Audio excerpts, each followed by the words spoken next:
Magandang araw sa inyo mga kabutingting at mga ka-sounds.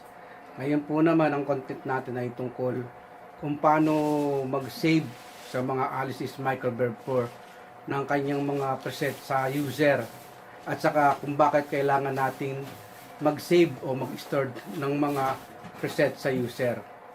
Tara po, gati patagalin.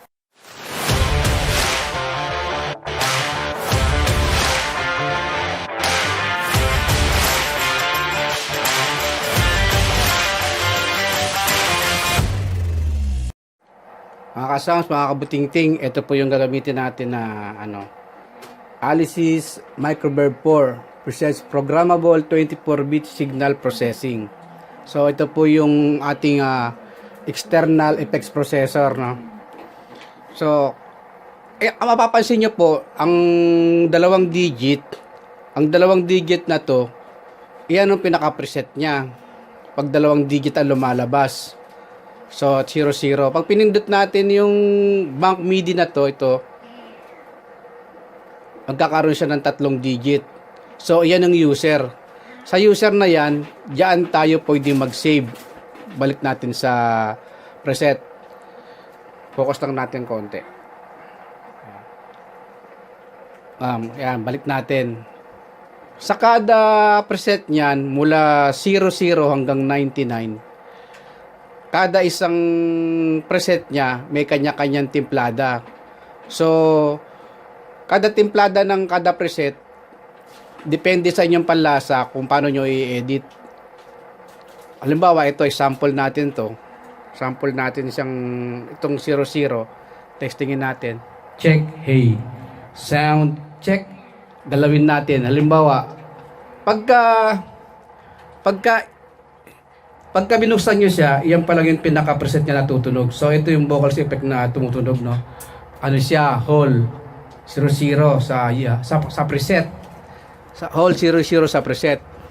So, halimbawa, hindi nyo gusto yung pagkakatimpla ng program, babaguhin nyo lang po dito sa output para mag-iba yung timplada. Sample, check, hey. Sound, check, hey. Sound, check, hey. Hanggang sa makuha nyo yung gusto nyo na timplada ng effects. Yan. Sa kada preset niyan, mostly parang kumbaga hindi pa ganun katindi yung program na nakalagay sa preset. Sabihin, hindi pa masyadong edited. Para pag binuksan mo, hindi kagad pi-feedback o magkakaroon ng So ikaw pa magtitimpla nung gusto mong timplada ng effects. So halimbawa yan na yung pinakagusto nating na natimpla na natin, Tapos na dito sa pinaka edit A, edit B, sa kanyang decay, titimplahin pa natin hanggang sa yan, tulad niyan, tumataas yung reverberation niya, Yan. Halimbawa, ito na yung taas na galaw nyo na rin itong high cut niya hanggang sa makuha mo na yung gusto mong effects. Halimbawa, yan na yung pinaka gusto nyong effects. Halimbawa, yan na. Ngayon, i-save natin yan. Pipindutin lang natin ng store. Yan, store. Magbiblink siya ng mabagal. Pag nagblink siya ng mabagal, isa pang pindot para ma-save natin. Yan. So yan, nakasave na yan. Nakasave na siya sa user 100. Ganito nga pala ang sistema nitong Alisys Microverb, pag mag-save ka ng mga preset niya, halimbawa, balik tayo sa preset, Kasi 3 digit to. Nasa user tayo. Pindutin ko ulit itong bank MIDI. Yan, bank MIDI tayo. So, 2 digit, nasa preset tayo. Ngayon, halimbawang mag-save tayo sa user, pag pinindot natin to, papakita ko lang para nyo kita nyo po. Yan, lalabas yung blink, Ngayon, hindi natin pa pwedeng yung 00 i-save sa ibang user. Hindi siya pwedeng i-save kasi itong pinaka-dial niya, hindi sumusunod, Kung mapapansin nyo, hindi sumusunod. Ibig sabihin, pwede ka lang mag-save ng preset niya sa 100. So pag 00, pwede siyang ma-save sa 100. Sa 100 lang siya pwede i-save. Kung halimbawang 01, masisave siya sa 101. Tapos kung halimbawang 010 at 10 pala, pag 10 mapupunta siya sa 110 sa masisave pag sinave nyo. O, ulit natin nagbe-blink siya, i-save natin. Yan. So tapat-tapat lang, hindi ka pa pwede halimbawa 00, i-save mo sa 101 o 102, hindi pa mangyayari. So 101 katapat, doon ka lang pwede mag-save ng preset doon sa user na niya. Kaparehas ng value sa Yan. Check, hey, sound check. So na-save na natin 'yan. Ang kagandahan naman 'yan, halimbawa kasi napakahirap mo magtimpla ng effects na gusto mo, na timplada mo, nakuha mo na yung mga timplada ng mga value na kailangan mo sa pinihit mo na inedit mo, tapos in-store mo. Siyempre, pagka hindi mo yun sinave, hindi mo may babalik yung inedit mo na gusto mong effects para sa vocals mo. So, tapos dito naman sa edit B, ito naman yung pinaka feedback naman. Check kung ilang ulit yan. Check, hey,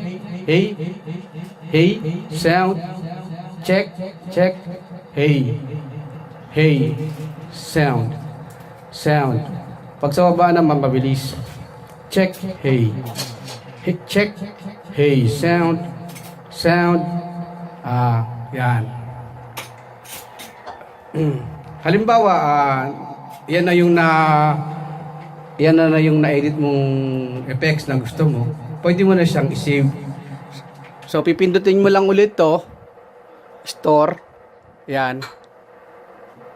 Tapos isa pa ulit bibilis ang niyan. Yan. Pag bumilis nagbi-blink ng ganun, na-save na 'yon. So kahit na pagka binuksan mo ulit yung punta ka lang sa user, naka-store na o naka-save na yung inedit na user program ng effects na 'yon. So pupunta ka na lang doon. Hindi na yung paulit-ulit ka ng pagbukas mo, gagalawin mo na naman, ipihit mo na naman itong mga knob, yung mga timplada na bawas ba sa oras sa pag-setup pag naka-save na, yung kagandahan yan. Kasi mostly yung mga preset niya hindi pa nagte-take effect, kumbaga wala pang effect pagka wala pa siyang epekto pagka pumunta ka sa default program niya kada preset. Hindi masyado kasi iniiwasan yung nang gumawa ng manufacturer na pagka naka-setup na kagad siya na nag-effect, may epekto na yung mga effects na ginawa mo, baka biglang pumidback. Kaya naka-default yan, kaya kailangan galawin mo pa. Sound check, hey. Sound check, A. Sound check, A. Sound check, hey. Sound. Yan. So, marami pang mga program diyan sa preset niya. Iba-iba, may mga pitch shift, multi-effects, room, plate, chorus, plunge, kayo na lang po tuklasin nyo na lang po yung yung paano siya, yung mga tunog na yan, yung mga effects na yan, kung paano nyo mai-edit. So yung basic lang po yung ating binahagi kung paano natin i-save yung mga preset sa user at bakit kailangan.